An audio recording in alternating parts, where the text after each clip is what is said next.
2025 চনত বিপিএফ চৰকাৰ আহিব এই কথাটো স্পষ্ট পৰন্তু ইতিমধ্যে আউট কোৱা হৈছে আৰু আউট হ'বই এই কথাটো স্পষ্ট কোকৰাঝাৰত আমাৰ হাগ্ৰামা মহিলা ডাঙৰীয়া খাম্বা বৰকাৰী যি প্ৰাৰ্থী আছিল নাঙ্গলৰ তেওঁলোকে জিকিছে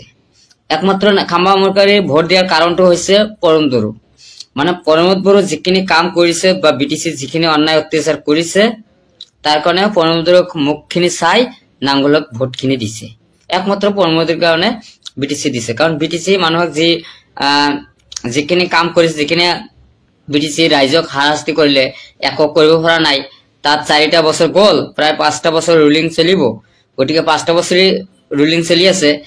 পৰমদৰুৰ শাসনত কি কৰিছে কি কৰা নাই অনলি বিটিসি বিক্ৰী কৰিছে সব কিছুতে বিক্ৰী কৰিলে কৰাৰ পিছত কিছুমান এসেম্বলিটো অলপ ডিজাইন কৰিছে তেওঁলোকে এনেকুৱা এজন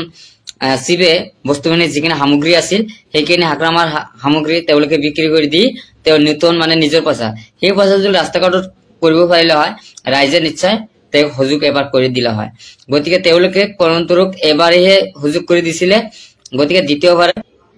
আৰু 2025 চনত বিপিএফ চৰকাৰ আহিব এই কথাটো স্পষ্ট